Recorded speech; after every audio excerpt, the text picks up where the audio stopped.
हमारे ठाकुर जी भगवान श्री कृष्ण जब इस संसार धराधाम से छोड़कर गए,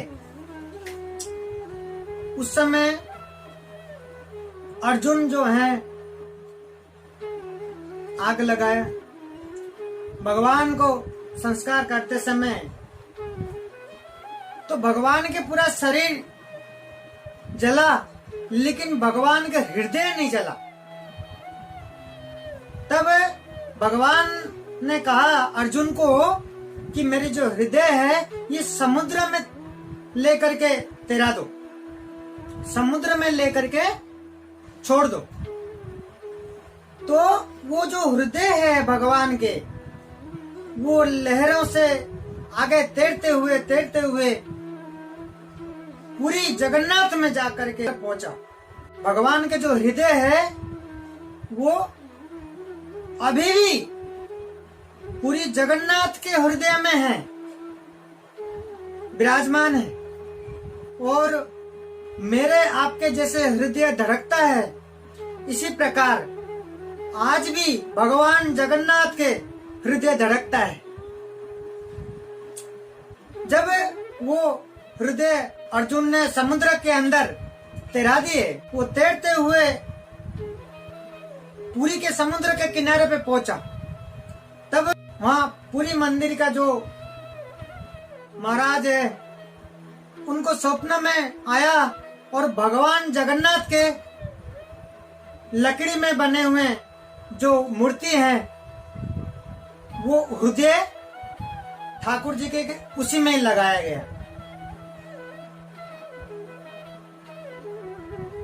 और जो हमारे जगन्नाथ महाप्रभु हैं, हर 12 साल की बाद उनका मूर्ति चेंज होता है। और जगन्नाथ जी के शमशान भी है, हमारे जगन्नाथ भगवान के शमशान भी है। और जब 12 साल पूरा होता है, अधिमास होता है, स्वप्न में जो पुजारी हैं, जो महाराज हैं, उनको स्वप्न होता है कि फलाना जगह पे ऐसा नीम का पेड़ में वो शंख चक्र बना हुआ होता है।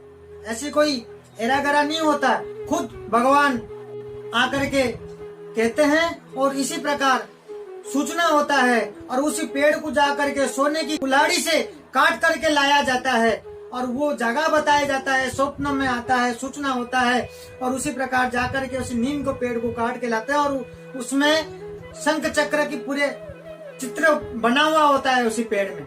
जब अधिमास होता है, 2 आषाढ़ आता है, उसमें होता है। ये हर 12 साल में चेंज होता है। ऐसे सूचना होता है जब नई मूर्ति तैयार होती है, जो अभी मूर्ति लगे हुए हैं, जो पूजा हो रही है ठाकुर जी का, तो उसमें से क्या होता है, तैयार करते टाइम हृदय को निकाल करके नया में लगाया जाता है। और ये जो मूर्ति का जो है ठाकुर जी का, इसको लेकर के शमशान में, ठाकुर जी का अलग से शमशान है, उसमें जो भी ठाकुर जी का क्रियाक्रम किया जाता है।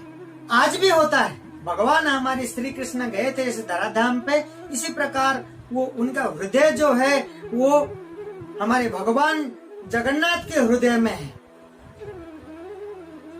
वो इसी प्रकार आकर के हृदय लगा हुआ है। इस दुनिया का सबसे बड़ी रसोई है ठाकुर जी का, भगवान जगन्नाथ के सबसे बड़ी रसोई है। इस विश्व का भी जितना भी है, कम से कम 10 लाख लोग एक साथ खा सकते हैं। मिट्टी के बर्तन में वहाँ पे ठाकुर जी का प्रसाद बनता है।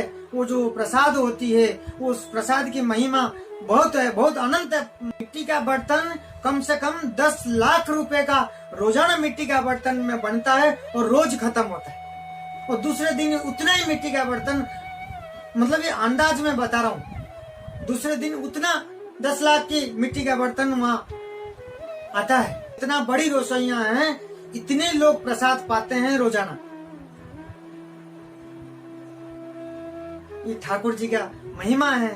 पुरी के जो भगवान जो हमारे जगन्नाथ है, जगन्नाथ और बलदेव सुभद्रा मैया है, वो बहुत करुणामय है, बहुत उनका अनंत महिमा, अनंत कथा है। भगवान कोई मतलब ऐसे कोई ऐसी अनबनोनी कोई मूर्ति नहीं है। जैसे हमारे जगन्नाथ भगवान हुए और हमारे बांके बिहारी हुआ और द्वारिकाधीश है, और उसी प्रकार तिरुपति वाला जी है, ये सब क्या हुआ? स्वयं मतलब ठाकुर जी के द्वारा प्रकट हुए हैं। जैसे जगन्नाथ के हमारे भगवान श्री कृष्ण धाम से जब गए, जब उनका हृदय उनमें बसता है, उनमें लगे हुए हैं, तो इसी प्रकार तो ये सब जो जगह पे जो हमारे विराजमान है, तो ये सब साक्षात्कार ये ठाकुर जी के मतलब ऐसे प्रकट हुए हैं।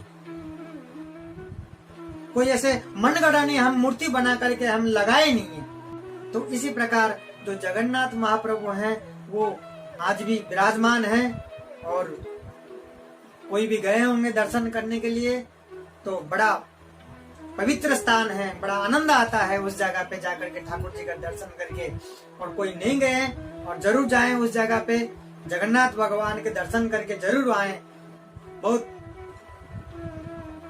आनंदमय जगह है, बहुत ठाकुर जी का जगन्नाथ महाप्रभु के बड़ा कृपा है।